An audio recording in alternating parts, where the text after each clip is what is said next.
Muy bien, permitamos que ingresen sus compañeros para poder continuar con nuestra clase.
Ok, muy bien. Ya en caso de que alguien más se conecte, le damos entrada. Como lo platicábamos en la primera sesión, a nosotros nos van a interesar mucho este tipo de cuestiones cuando estemos trabajando con respecto a algún proyecto. Como se los comentaba, pues llegamos a tener problemas con respecto a lo que es la aplicación entre la automatización y la parte mecánica de nuestros proyectos, precisamente porque muchas veces no se toma en cuenta esto. Y buena parte de esto también, de lo que es el análisis de la ubicación del centro de gravedad y los momentos aplicados, no se ha sabido considerar eh, por varios equipos que han tratado de automatizar el portón de la universidad.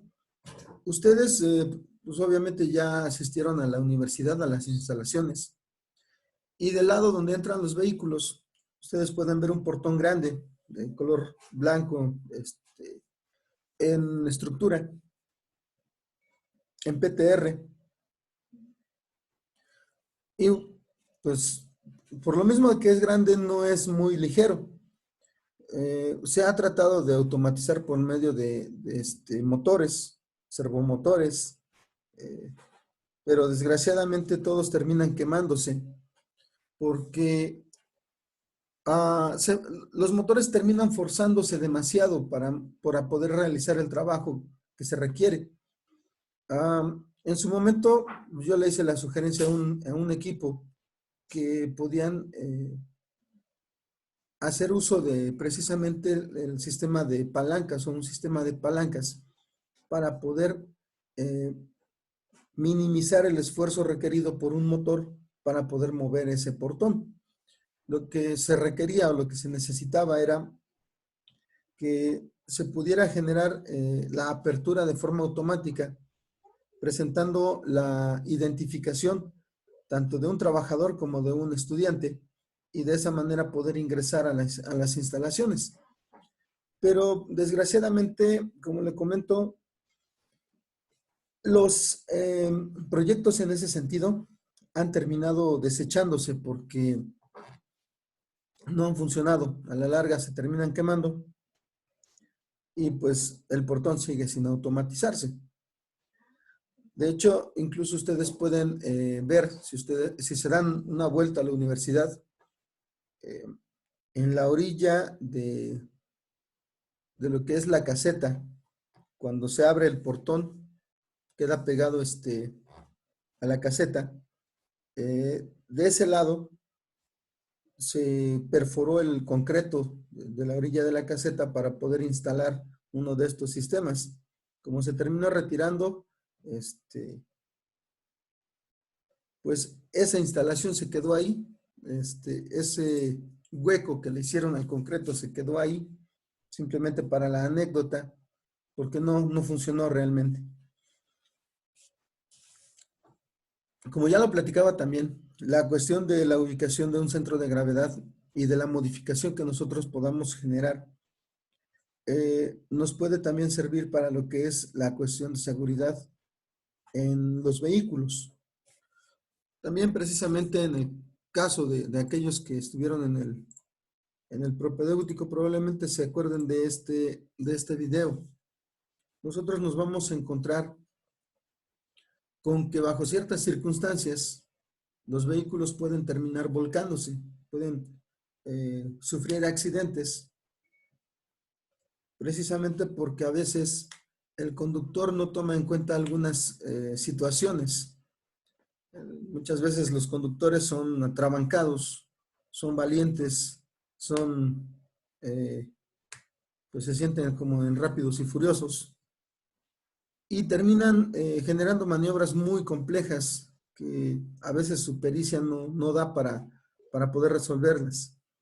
En ese sentido, y en el sentido de que se puedan presentar algunas circunstancias especiales, nos encontramos con la generación de sistemas como el que se presenta aquí, el de control electrónico de estabilidad, eh, que sirve para poder mantener en circunstancias adecuadas un vehículo. En este caso, si ustedes se dan cuenta, pues sí, efectivamente se gana mucho en estabilidad. ¿Y esto basado en qué? En que de manera electrónica se controla la velocidad independiente de cada una de las ruedas. Esto es muy parecido a la idea básica de lo que son los diferenciales. Cuando ustedes a lo mejor pueden ver un camión, bueno, de hecho el diferencial viene cubierto, precisamente para no perder lubricación, pero la situación del diferencial es, para aquellos que están un poquito en comprensión de lo que son los vehículos, nos ayuda a que cuando estamos en una curva, la llanta que va orientada hacia el centro de la curva va a girar menos que la llanta que está en el extremo externo de una curva. Esto a manera de compensación para evitar precisamente desestabilizar el vehículo y generar que pues pierda el control en una curva. Entonces, esa es la intención básica de un diferencial. En este caso, pues basado en eso también precisamente, el sistema electrónico modifica las velocidades de cada uno de los neumáticos en función de la necesidad de estabilidad. Sí, precisamente por eso se le conoce como control electrónico.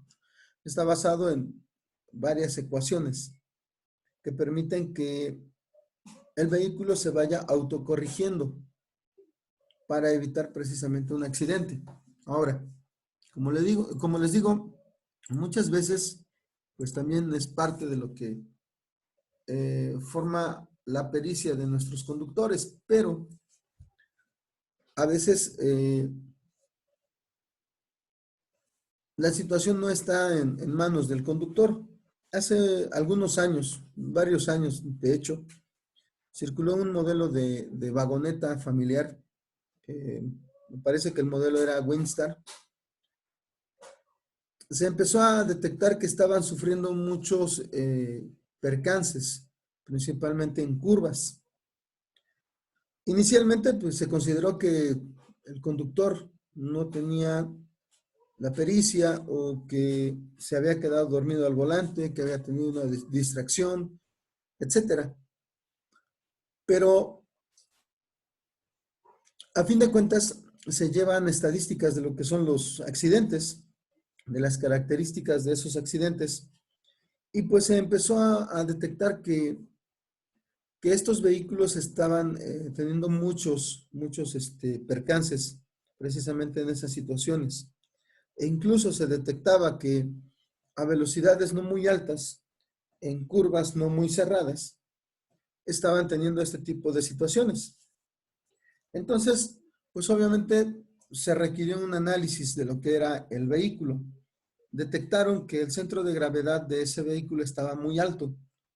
Por lo tanto, cuando se exponía a ciertas circunstancias mínimas en una curva, el vehículo tendía a volcarse invariablemente, porque precisamente no estaba bien calculado, su centro de gravedad había quedado muy alto y en los momentos el peso se concentra, como lo platicamos, básicamente se concentra en ese punto, eh, pues obviamente basado en los cálculos, nosotros podemos establecer eso y pues por muy lento que fuera, a lo mejor no tan lento, pero dentro de velocidades razonables, estos vehículos estaban volteándose precisamente porque el mismo peso los jalaba en la curva y terminaban acostados. Lo que le podía pasar o lo que le iba a pasar a la vagoneta que nosotros veíamos en la curva. Si no tuviera los soportes de los lados, esa vagoneta se terminaba volteando. Y algo muy similar sucede cuando, por ejemplo, algunas líneas de autobuses, sobre todo las que son un Oh, tanto profe, normales. Sí, uno de mis compañeros quiere entrar a la clase, pero usted no lo acepta. no me aparece en la sala de espera. Debería checar si es el enlace. Ah, Probablemente ok. tenga por ahí un problema con el enlace. A lo mejor es el de la primera sesión. O tal vez también puede ser que sea un enlace viejo, porque algunas de las clases las tuve que reactivar. Mira, me está apareciendo apenas en sala de espera. Ya le estamos dando este ingreso. Gracias. Ok, sí. Sí, les comento, entonces, la situación también se presenta en los autobuses de algunas líneas.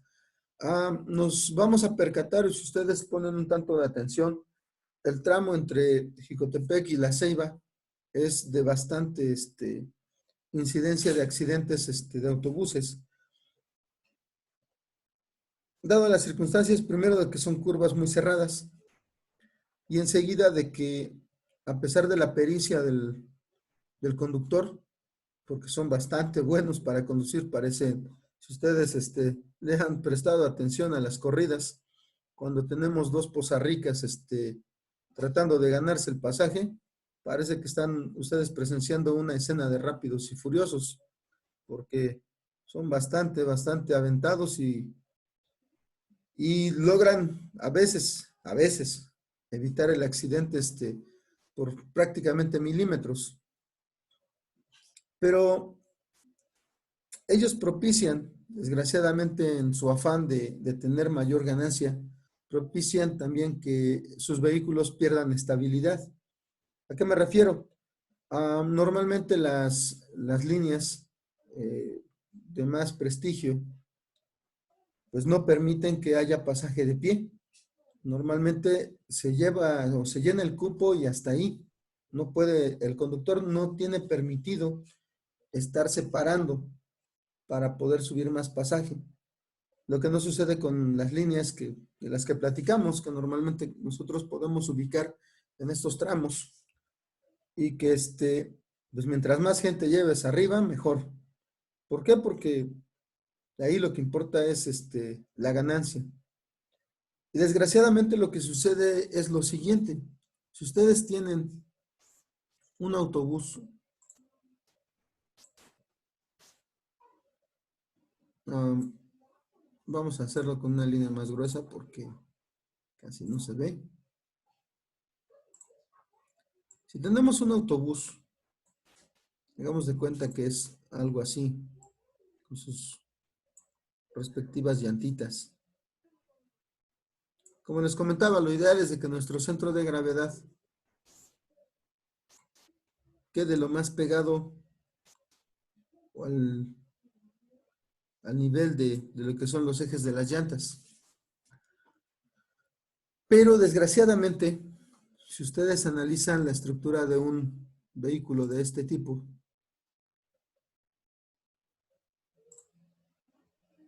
el piso del autobús queda más o menos a esta altura. Y pues ya dentro de lo que cabe, el que nosotros podamos ubicar el centro de gravedad al nivel de ese piso, digamos que termina siendo al margen de lo ideal. Pero desgraciadamente, como lo platicamos, pues muchas veces tenemos personas paradas,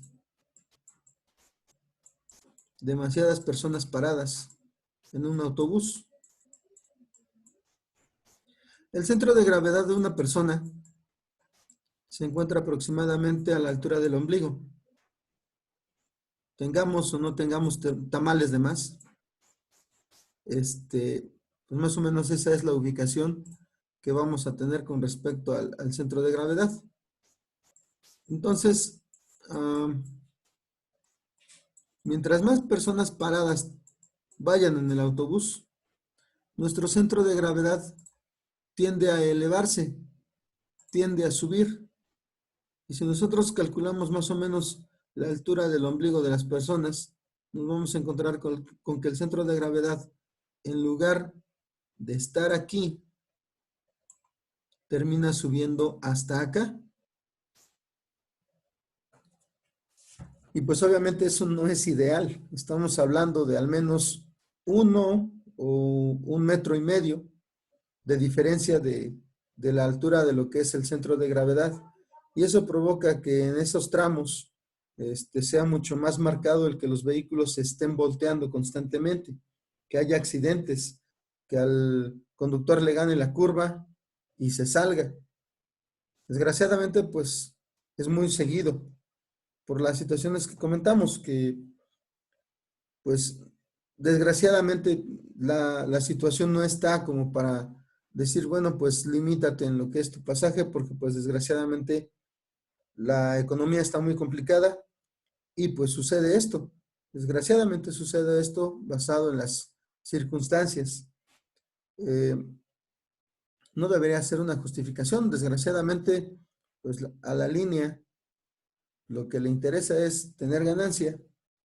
Al dueño del autobús le interesa tener precisamente ganancia. Y al chofer pues no le queda de otra más que juntar lo correspondiente a su cuota y tratar de sacar lo más que pueda de ganancia cuando tiene la oportunidad, porque cuando no hay pasaje pues se las tiene que ver muy, muy negras para poder completar lo que le toca cada día. Entonces, se dan estas situaciones, se hace propenso el que un vehículo tenga accidentes. El mismo hecho, a lo mejor ustedes hablando con un camionero, entonces sus señores se las saben de todas, todas. Y precisamente les van a decir, no es lo mismo conducir un vehículo cargado que un vehículo vacío. El vehículo cargado te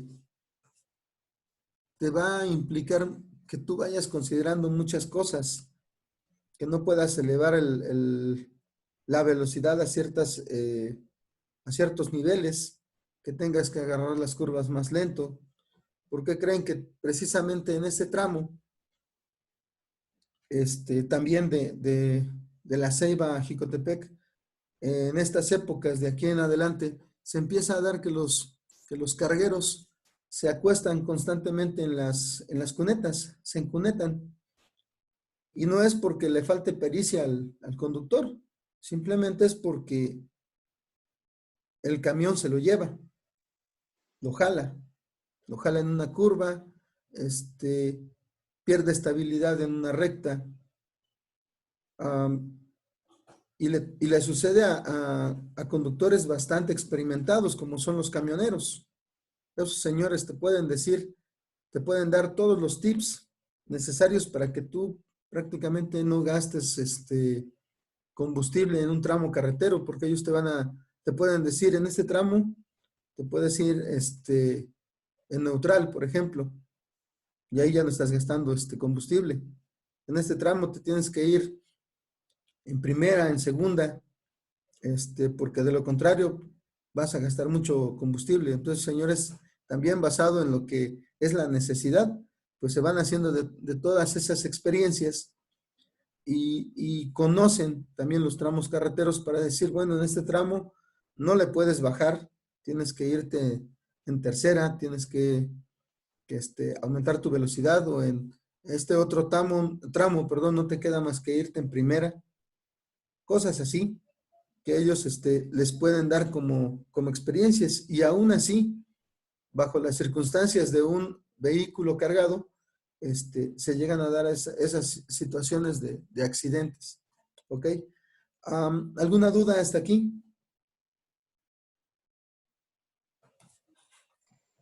No hay ninguna. Ok, muy bien. Bueno, vamos a borrar el dibujito del autobús y vamos a continuar. Al igual que con las figuras planas, para el volumen nosotros también vamos a contar con tablas. En este caso,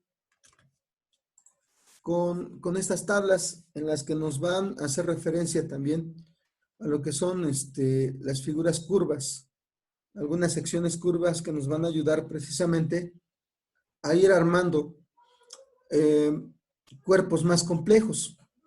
Obviamente nosotros, para lo que son los prismas, para lo que son los poliedros, pues vamos a tener un poquito más fácil el calcular sus centros, porque son polígonos regulares, como lo veíamos con la caja. Nosotros le decíamos, trazamos las diagonales y podemos ubicar el centroide. Y bueno, obviamente el centro de gravedad está un poquito más complicado, tenemos que realizar nuestras operaciones. Pero bueno, como en el caso anterior, como en casos anteriores, lo que nosotros calculamos en 2 dimensiones lo podemos extender a 3. Es muy sencillo. Pero para esto, pues obviamente tenemos que tomar en cuenta lo que tenemos aquí, en las diferentes formas.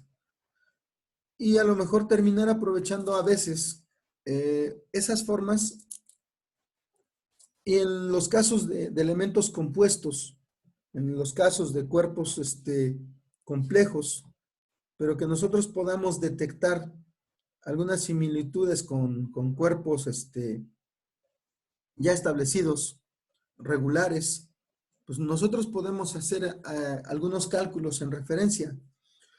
Por ejemplo, supongamos del lado izquierdo, yo tengo un cilindro y la parte que tenemos sombreada es un hueco que está en el cilindro. Entonces, probablemente si el hueco no está colocado de manera simétrica, yo tengo que hacer el cálculo para poder determinar cuánto le estamos quitando de material a ese cilindro, ¿sí? Entonces, saco el volumen del cilindro, saco el volumen de la barra que nosotros tenemos ahí, y luego los resto para poder obtener el volumen total de ese cilindro seccionado. O por ejemplo, en el caso de la figura que tenemos del lado derecho, es un disco. Y si nosotros nos ponemos a ver las figuras anteriores, se parece un tanto a lo que es el paraboloide de revolución. Está basado un poco en la forma que tenemos ahí. Entonces, a lo mejor podemos calcular ese volumen completo o tomarlo como referencia para poder determinar cuál es el volumen de este paraboloide. Ahora, si nosotros lo vemos también, pues de repente se aplican algunas derivaciones o algunas integraciones de ser necesario para poder obtener estos volúmenes. Como lo comentaba, nosotros de momento no vamos a utilizar este tipo de métodos aplicando derivaciones o integraciones para poder determinar cuáles son los volúmenes. Aquellos que ya los trabajaron con integrales, deben recordar probablemente que se pueden obtener áreas, se pueden obtener volúmenes en base a la aplicación de lo que son las integrales definidas. Entonces, son situaciones que ustedes van a ver más adelante. No nos vamos a meter mucho a esto para precisamente no complicarnos demasiado. Y ya cuando ustedes vean lo que son cálculo diferencial y cálculo integral, pues ya les toque en ese sentido las aplicaciones que se pueden tener. ¿Ok? Pero esas son temas que ustedes van a ver ya en tercero y cuarto cuatrimestre, respectivamente, y pues ya en su momento van a tener que trabajar con las aplicaciones correspondientes. Esto sería todo de lo que corresponde al tema. Estas fórmulas son las que se tienen que utilizar. El resumen ya está en el aula virtual. Ahí tenemos un poquito más detallado lo que es la obtención de estas fórmulas. Y también está lo que les comentaba de el archivo de los problemas. Es el que tenemos ahorita en pantalla. Son problemas resueltos, sacados de los libros, para que ustedes puedan ver cómo se van realizando. En este caso, por ejemplo, es una figura plana, es una figura compuesta, no es regular, no es totalmente sólida, no está llena. Tenemos un orificio practicado en una de las partes del objeto. Y lo que se hace aquí es ir determinando, primero, si se dan cuenta, ahí tenemos los ejes de coordenadas, el eje Y, el eje X. Nosotros tenemos que ubicarnos en ese sentido para poder ir determinando las coordenadas de los centroides. En este caso, nosotros vamos también haciendo referencia a las figuras geométricas que nos puedan servir.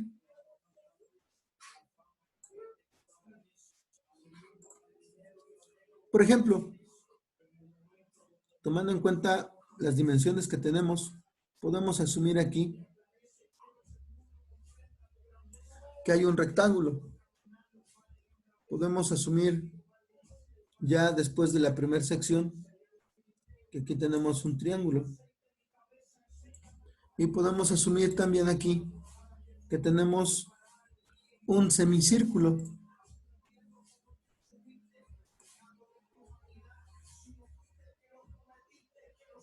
Obviamente solamente vamos a tomar en cuenta la mitad del círculo.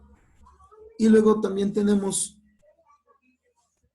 el hueco que se practica aquí. Entonces, todas esas formas, si ustedes se dan cuenta, se van considerando. Paso a paso nosotros las vamos tomando en cuenta para poder primero sumar el total de lo que es el cuerpo. Tenemos primero el rectángulo, tenemos el triángulo, y si se dan cuenta, cada uno de ellos está en la posición que le corresponde. El rectángulo está esquinado con lo que es el origen. Se sacan sus coordenadas.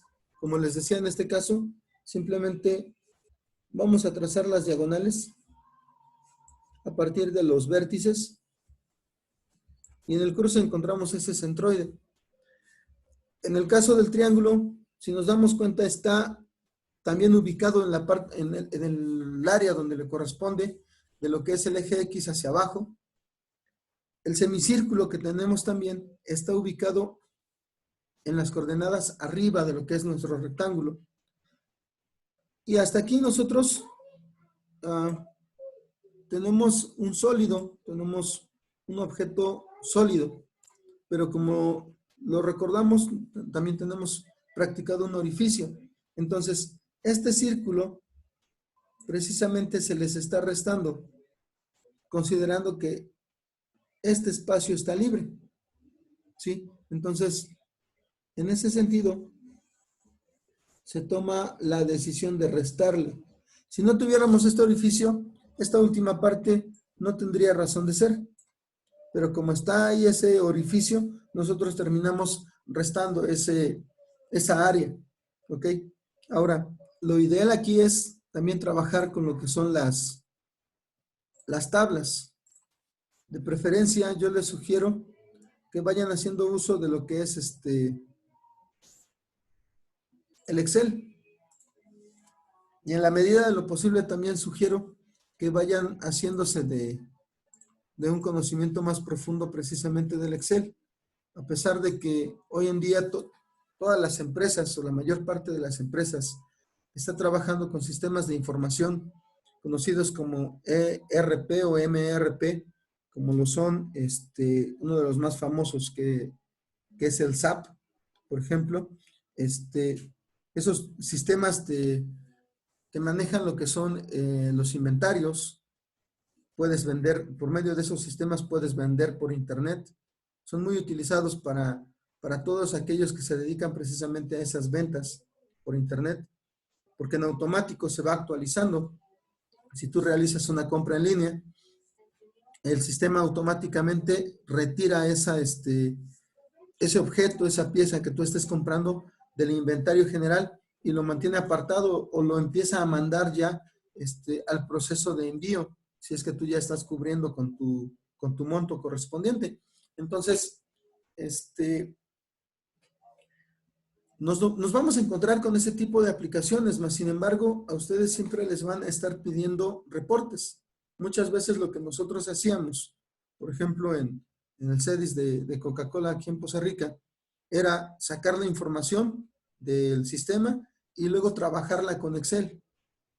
Sí, porque a veces el sistema no tiene la posibilidad de algunas programaciones. Entonces, algunos aspectos de los datos que necesitábamos, pues los teníamos que sacar nosotros mismos del grueso de los datos que maneja el sistema. En ese caso, pues, este tipo de problemas a ustedes les puede servir para ir practicando lo que sería el trabajo con el Excel. ¿Ok? Ahora también puede darse la situación de que ustedes lleguen a una empresa donde no se maneja un sistema RP o MRP de datos. Entonces, pues hay que fletársela de lleno con el manejo del Excel. En este caso, nosotros concentramos la información. Tenemos lo que son las áreas, lo que son los centroides, basados en las coordenadas que nosotros tenemos en referencia a los ejes coordenados que nosotros podemos decidir o que ya nos indiquen a partir del punto de referencia que nos den. A partir de ese punto de referencia nosotros vamos a ir detectando o ubicando las diferentes coordenadas perdón, de los centroides de cada figura. Y luego se tienen que ir realizando las operaciones que nos marcan aquí. Multiplicar la coordenada X por el área y luego multiplicar la coordenada Y por el área. Todo esto nos va a dar las diferentes sumatorias que nos piden las fórmulas. Si ustedes, por ejemplo, en este caso me piden los primeros momentos, si ustedes los quieren calcular, nosotros sabemos que el primer momento es igual a la sumatoria de las coordenadas Y por el área. Y entonces nosotros, pues básicamente ya lo estamos obteniendo aquí en los resultados de la misma tabla. Y como les digo esto, a fin de cuentas, ustedes lo pueden ir obteniendo por medio de una tabla de Excel y en automático sale. Entonces, estos datos, por descontado, ya los podemos obtener directamente de las tablas. Y enseguida me piden la ubicación del centroide. Entonces, aquí nos dice que las coordenadas del centroide por la sumatoria de áreas es igual a la sumatoria de la multiplicación de los centroides por las áreas, en este caso de la coordenada X. Entonces, lo único que se hace es despejar. Si nosotros tenemos la sumatoria de las áreas en primer lugar y tenemos el resultado de la multiplicación de las coordenadas por el área, en ambos casos para X y para Y, nosotros podemos despejar para poder determinar, ahora sí, la ubicación del centro geométrico de esta figura. De esa forma nosotros vamos obteniendo los datos, obviamente haciendo referencia a las fórmulas que ya vimos en la diapositiva. Ok, entonces, pues obviamente aquí la idea es que ustedes vayan paso a paso, con calculadora en mano, comprobando los datos que se nos dan en las tablas, o las coordenadas también que se van determinando en base a lo que también tenemos en las tablas de las diapositivas. ¿Ok? Tenemos manera de ir ubicando estos puntos. Entonces, como les digo, aquí yo les pongo las soluciones. ustedes pueden ir analizando paso a paso. La sugerencia es, hay que realizar los diagramas como me lo indican aquí, para que ustedes se vayan orientando de qué es lo que están considerando y qué parte no están considerando, porque de esa manera nosotros podemos terminar obteniendo los datos correctos. Aquí, por ejemplo, en el caso del triángulo, pudimos haber considerado, en lugar de un triángulo, un rectángulo, pero al final le pudimos haber quitado la mitad a ese rectángulo para ahora sí redondear lo que serían los datos del triángulo. Y si nosotros analizamos, tomando en cuenta precisamente eso,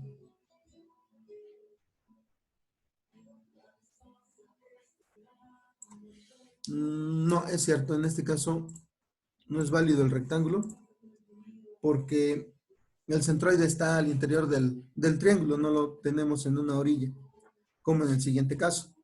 Pero bueno, pues obviamente nuestras decisiones deben ser tomadas de manera lo más lógico posible, en base, como les digo, a los cuerpos geométricos que nosotros encontramos en las tablas, para poder de ahí ir describiendo poco a poco lo que son las formas que complementan a la figura geométrica irregular que podamos estar estudiando.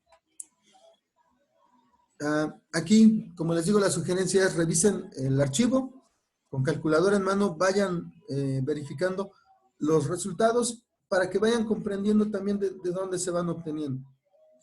Otra de las situaciones, como ya lo vimos, son las estructuras alámbricas. En este caso, se ubican los centros de cada uno de los tramos.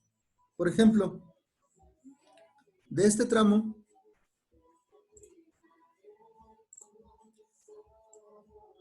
la mitad, si nosotros tenemos que es de 10 pulgadas, la mitad son 5 pulgadas, como nos lo marca aquí.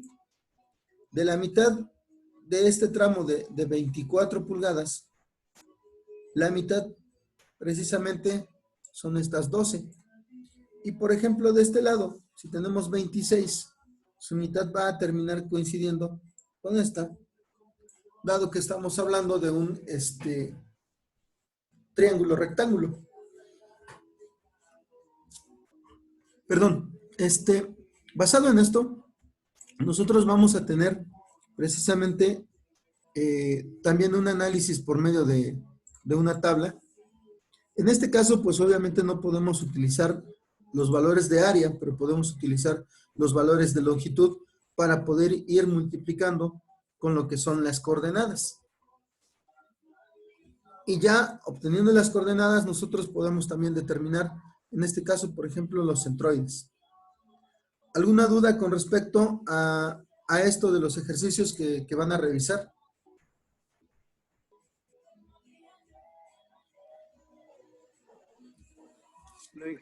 ¿No? Ok, bueno.